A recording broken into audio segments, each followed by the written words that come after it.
Though it had a bit of a rocky start, the second season of Star Wars: The Bad Batch gave us a really great episode a few weeks ago, focusing on Crosshair and Commander Cody as they battled the droid forces of a Separatist holdout. We thoroughly enjoyed that episode, as did many of you, based on our comment sections. Many fans have shared their thoughts on the episode in the past few weeks, but we've seen one sentiment shared quite a few times now: that it was hard to root for the clone protagonists. When watching Star Wars: The Clone Wars, it was easy for many fans to root for the clones, who were presented as heroes as they battled the droid armies of the Separatists. But with the clones now fighting for an overtly evil empire, and the droids fighting for a more noble cause, many fans have found it hard to keep rooting for the likes of Commander Cody. But in our opinion, you should have always been rooting for the droids, and in this video, we'll be explaining why.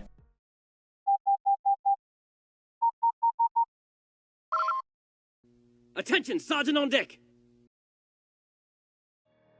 This episode of The Bad Batch was a bit of a return to form, featuring a team of clones led by Commander Cody, battling a small droid force controlled by a Separatist holdout. It was a nice bit of nostalgia for those of us who grew up on Clone Wars era media, even bringing back a familiar character to act as Crosshair's co-protagonist. In a sense, this battle was a continuation of the Clone Wars. The Desix holdout was no different from many of the other Separatist factions that the Republic fought in the war, and its battle droids, while smarter, were mostly unchanged. Even the tactics of the Separatist governor lined up with those of many Separatist antagonists from the Clone Wars era. She was hardly the first Separatist to kidnap a loyalist official and hold them hostage. All that was really missing was a Jedi. Add in Obi-Wan and you've got an episode straight out of Star Wars: The Clone Wars. But this episode still felt different. We already know that the Empire aren't the good guys. When Cody talks with the governor about the Empire bringing peace and order, we know that he's wrong and that the Empire's supposed principles are lies. And in light of that, the Separatist governor, despite openly praising Count Dooku, becomes sympathetic. She's justified in wanting to stay out of the Empire, justified in fighting back. The clones are invaders, bringing war and suffering to a planet whose people clearly just wanted to be left alone. And in that context, even fans of the Clone Wars can't root for Cody and the clones. Even though Cody and Crosshair are the episode's protagonists, they're not the good guys, and it's hard to escape that.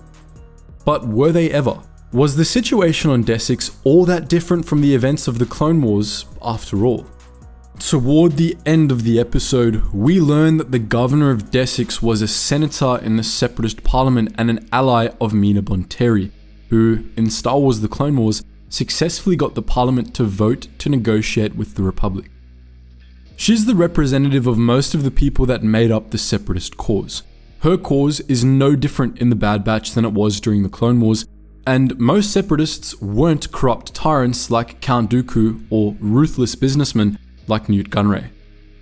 The Confederacy of Independent Systems was mostly made up of people like those on Desix, and its official cause during the Clone Wars was the very same one that Desix fights for in The Bad Batch: independence from a repressive empire. Obviously, the Confederacy wasn't always true to its values, like any other government. Oppressive megacorporations and ruthless warlords took advantage of the Confederacy's looser structure to escape Republic justice, and in Star Wars: The Clone Wars, we see many atrocities that they carried out under the banner of the CIS. These include the events like the occupation of Ryloth, the repression of Onderon, and the rampages of the Zygerians. And Count Dooku, as we've discussed in the past, was no saint. He didn't really believe in the Separatist cause, and in Legends, he was actually a fascist working to create a controlled opposition for the Empire to demonize. But they weren't representative of the Separatist cause as a whole. Most Separatists were people like Mina Bonteri and the governor of Desix. Well, ideologically at least. They were sick of the Republic, often for justifiable reasons, and just wanted to be left alone. And some of the Separatist antagonists we saw in Star Wars: The Clone Wars fell into that category as well. The Umbarans, for example. These Separatists were often sidelined by Count Dooku and his allies, who mostly controlled the droid army. But they still had a fair bit of power in the Confederacy, especially in the Separatist parliament, which they seemingly controlled.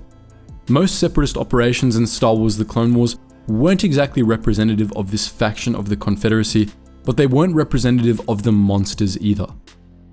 Most of the time, the droid army was just taking action to win the war. Underhanded action sometimes, but the Republic wasn't exactly a champion of the Space Geneva Conventions either. So with that in mind, we have to consider what the Confederacy as a whole was fighting for in the Clone Wars. What did winning even mean to them? That's a question that Star Wars The Clone Wars rarely even considers, never mind answers. But in both Legends and canon, the answer is pretty clear. The Confederacy's goal was Republic recognition. They wanted the Senate to accept the secession of the various Separatist member worlds, to allow other worlds to secede if they wanted to, and to respect the sovereignty of the CIS as a separate and legitimate government. In other words, to the Separatists, winning the Clone Wars meant the Republic leaving their homeworlds alone. Most Separatists had no dreams of conquest, something that can't be said about their enemies. Let's ask the same questions about the Republic. What were they fighting for? What did winning the war mean to them? The answer to that was also very simple. The Republic's aim was to reincorporate all Separatist territories by force, to reconquer the worlds that had decided to break away. Victory meant complete control of the galaxy to the Republic and to the Empire that succeeded it. That's why we've said in the past that the Republic became the Empire the moment it approved the Military Creation Act. The adoption and deployment of the Grand Army of the Republic was an unprovoked attack with open aims of conquest. The Clone Wars were imperial in nature, revanchist at best. In the Revenge of the Sith novelization, Palpatine even acknowledges this and cites it as justification for the formation of the Empire.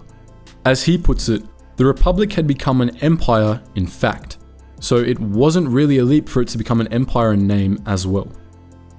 In other words, what Cody, Crosshair, and the clones fought for in the Bad Batch was the exact same cause they had fought for in the Clone Wars. The only difference was that the Empire put less effort into pretending to be noble than the Republic did. Even though Cody may believe the Imperialist propaganda about peace and order, it's obvious to the audience that it's a load of Sith. To the Empire, peace and order were euphemisms for control and repression, wielded as excuses for the worst of atrocities. The same was true under the Republic, it was just more subtle. This inevitably leads us to another, rather uncomfortable conclusion, that the clones were never heroes. From Geonosis through to the Imperial era, the clones of the Grand Army of the Republic were stormtroopers working to crush independent systems that just wanted to be left alone.